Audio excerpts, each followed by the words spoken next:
Welcome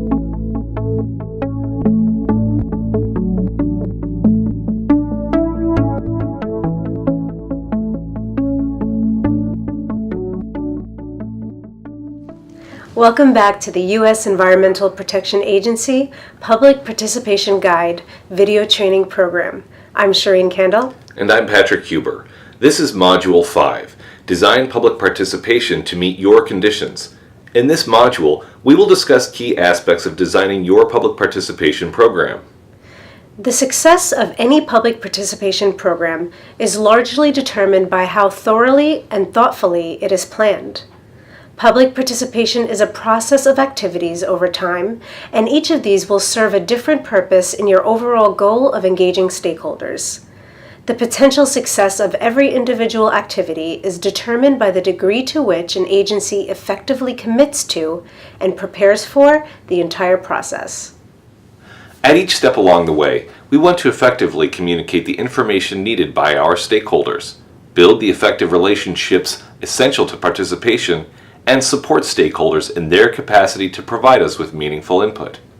Before we begin, be sure to work with your facilitator to identify a case study that we will use to conduct the exercises in this module.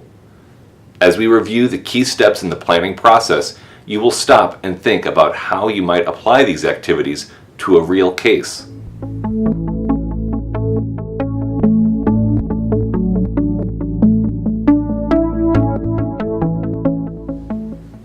The first step in the planning process is to set clear goals. As we discussed in Module 3, when we introduced the IAP2 spectrum of public participation, it's up to the sponsor agency to identify the appropriate level or degree of public participation for the activity at hand and to set the public's expectations accordingly. You and your project team should begin every project with a detailed discussion of how communities can help you make better decisions. First, of course, you need to be clear as to whether public input is possible at all. The team should ensure that you are seeking to obtain and use public input and not merely seeking public buy-in to an already determined outcome. If there is little or no room for public influence over the decision, then public participation is not a reasonable option for your project. Instead, you should consider a public information or public relations project appropriate to your needs, your community, and the timing and circumstances of your project. If some public input is clearly possible and desirable, then we need to define our goals for that input. It is rarely possible for the public to be involved in all major decisions, or in all aspects of any given decision or action. Therefore, it is essential for the sponsor agency to identify the issues where public input is desired and where the public can have influence. One of the sites that I work on is a site with tribal interests, meaning that there's a tribal community that lives nearby that has an interest in the cleanup work, specifically because they forage and sustain off of some of the areas that might be contaminated. And over the last decade, we've been working with them through a cooperative agreement to get their input on our technical processes. They actually did a huge process of working with their elderly, of understanding their exposures to their environment and their dietary patterns and what their diet would look like in a sustainable cultural experience. And that work laid the foundation of us creating what we call reasonable maximum exposure elements to use in the human health risk assessment. So in fact, that public involvement process allowed a very critical piece of our decision making and the human health risk assessment to happen in a way that we would have never been able to do it by ourselves. It is also important to identify any constraints or limitations that narrow opportunities for public input. The more clearly you articulate the areas for input, the more meaningful the ultimate input you will receive. It is often helpful to identify a series of specific questions that define the types of input you are seeking. This will focus the community's attention on those areas that are most beneficial for both of you. The result of this analysis should be a well-defined goal statement for the role of public input in your project. Remember, it is most important to get agreement across the entire project team and have the strong commitment of the ultimate decision makers.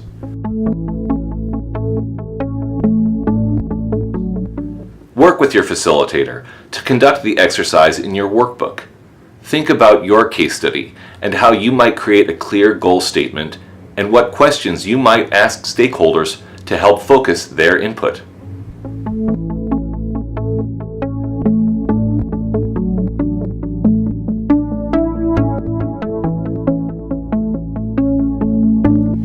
The second planning step is to establish an appropriate level of public participation.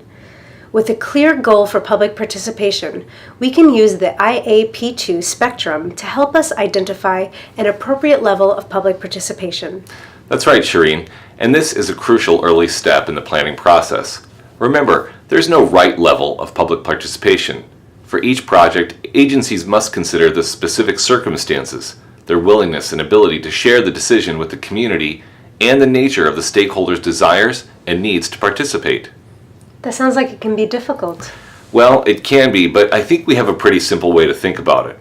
First, it's a good idea to try to meet the participation needs and the desires of key stakeholders to participate. You should reach out to key stakeholders early in your planning process to talk about the project and understand their concerns and desires for participation. That's a really good point. Stakeholders who are shut out of a process that is important to them will never simply go away. In our experience, when they get frustrated with opportunities for input, they will look for other venues to make a difference or influence the decision. These can include civil action, legal action, or appeals to politicians or the media. That's very true, and those avenues rarely result in the meaningful dialogue and thoughtful input that we want from good public participation. However, while you want to give full consideration to stakeholder needs and desires, in no circumstance should an agency ever commit to participation at a higher level than the decision makers are willing or able to support. Absolutely, which is why this early analysis is so critical, both to understand what level of participation makes sense and to get the whole team to understand why choosing an appropriate level is so important. The flowchart in your workbook presents a useful guide to understand your intent and match that intent to an appropriate level of public participation. You can ask the questions shown here to determine how much participation to plan to support. You might also consider additional questions to ask yourself at each stage based on your specific circumstances. Let's walk through the flowchart to see how this might work. The first question you should ask is there a specific public input we seek and intend to take into account as we make our decisions? In other words, we are not just seeking buy-in. If you answer no to this question, there is no room for public input and you are working at the inform level. That seems pretty clear. So if you answer yes, then you move on to the next question, which is, are we seeking to engage stakeholders early and throughout the process, rather than just get public comment at a single point in time? If you answer no to this question, then the consult level probably matches your intent. Makes sense. And if you answer yes, the next question to ask is, do we intend to bring together a diverse group of stakeholders to work on the problem and potentially seek consensus? Again, if you answer no to this question, this is where we stop. You will likely be engaging stakeholders throughout the process and looking for input at a number of places, but not seeking any sort of agreement. Therefore, the involve level probably best matches your intent. And if you answered yes, then the last question you need to ask is, do we intend to give the public authority on any part of the decision? If you answer no to this question, then collaborate is the appropriate level of public participation. If you answer yes, then you plan to provide an empower level of public participation, giving the public some direct power in determining the answer. Based on your goal and the level of public participation you have selected, it is now time to create a clear promise to the public so that all stakeholders understand their potential for influence on the decision and what they can expect from you. The promise to the public is at the core of every successful public participation process. This promise represents what your stakeholders can expect from the sponsor agency with regard to their access to and potential influence on the decision. The promise also defines the level of information and communication that can be expected. Sponsoring agencies that make clear, explicit promises establish clear expectations with their stakeholders and will be held accountable to that promise. Without a clear promise, however, the public will interpret a wide range of expectations, most of which are not intended by the sponsor and cannot be met. When making promises, it is important to follow through and consider these 3 factors. 1. Promise only what you believe you can deliver. 2. Deliver what you have promised. And 3.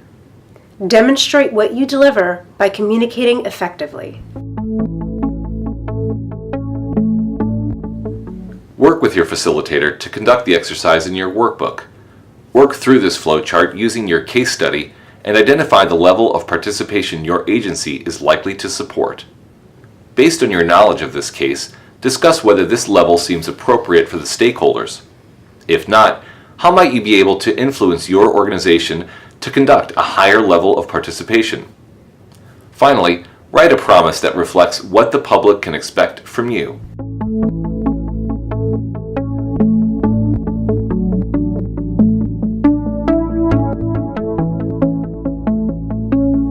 The third planning step is to integrate public participation into the decision process.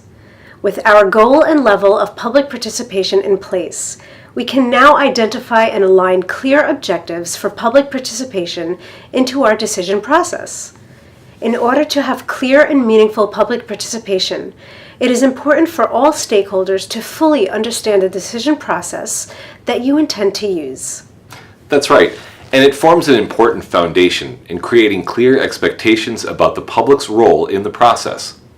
I find that creating a visual representation of this process can be very helpful, so that we clearly show each step in the process. Both internal and external stakeholders must have the same understanding and expectations regarding the decision process and how and when public input will be obtained.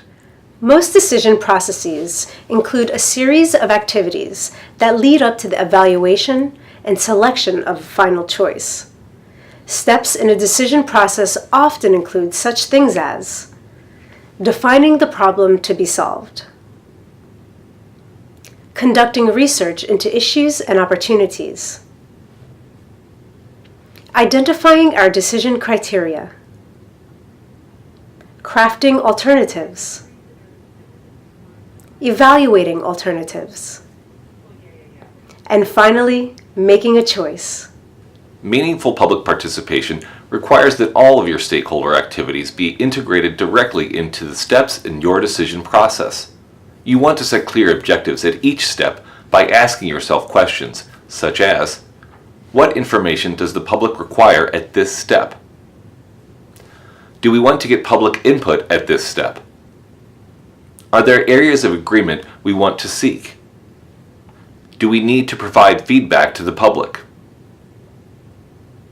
It is important to start public participation early so that stakeholders and staff are on the same learning curve about issues and development of alternatives and solutions. In addition, the earlier you seek public input, the better. If stakeholders have a common understanding of the problem to be addressed and the criteria that will be used to arrive at that decision, they will be more likely to provide meaningful input and support the ultimate decision. These early activities are critical to getting meaningful input and an overall understanding of the final decision.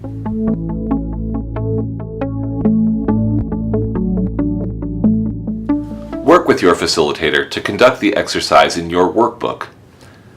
First, define the decision process that will be used. Identify the clear steps in that process and think about how you might create some sort of graphic to represent this process. Then ask yourself the 4 questions for each step to identify objectives for what the public needs from you and what you need from the public.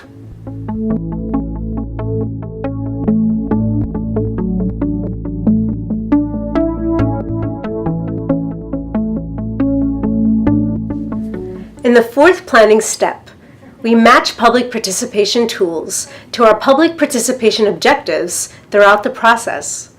Usually we start with an assessment of our existing capacity and try to assemble needed skills. A wide variety of skills and experience are required to plan and implement meaningful public participation. 3 of the most important skills are Communication. This includes the ability to identify and to portray the information that the public requires in order to participate meaningfully, and the ability to listen for and understand the public's interests and concerns. Facilitation.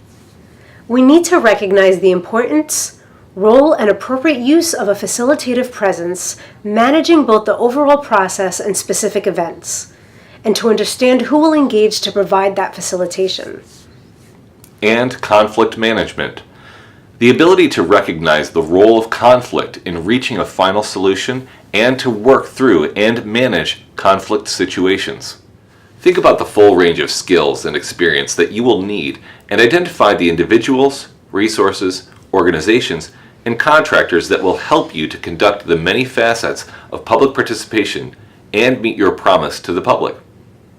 Also, identify any training and development that is necessary for the team to succeed. Try to get these resources and capacity building in place early so that all team members can plan and build the program together. With our goals in place and the decision process mapped out, including our specific objectives at each step, it should be very clear where and how the public is to be engaged. Only with these objectives in mind can appropriate tools be selected and customized to the circumstances and audience in order to best meet our overall goal. In any given process, a variety of tools will likely be required, including tools to inform, tools to generate input, tools for consensus building and agreement seeking. An overview of the kinds of tools you might use are provided in EPA's online guide at the link provided in your workbook.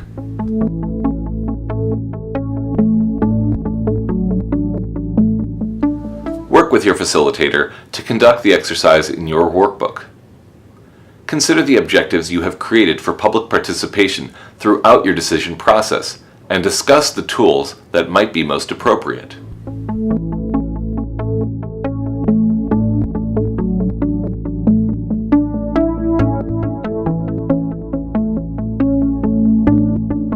The last step in our planning is to ensure that you have total commitment to your public participation. Based on your goals, objectives, and promise to the public, it is important to engage all levels of the sponsor organization, especially the decision makers, to understand their willingness to engage the public at the identified level of public participation. Some questions you might want to answer include: are decision makers open to and committed to considering the public input we have identified? What needs to be done to affirm and strengthen this commitment? Have we fully considered the constraints we face that limit the ability to engage the public? What does a successful process look like? Are there conflicting or competing priorities or any hidden agendas that could undermine our ability to be successful? If so, how do we plan to manage these? Will we commit the necessary resources? Can the required staff commit the necessary time? Is there internal public participation capability? If not, can it be developed with additional training? Can we contract for any missing expertise needed?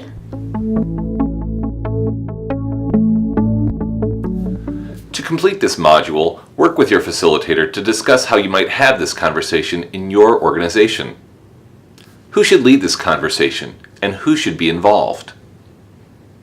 What are some of the challenges in asking these questions of the right people, and what are some strategies we might use to ensure success? How can we help skeptics within the organization to see that public participation can be an important investment in better outcomes and more sustainable decisions?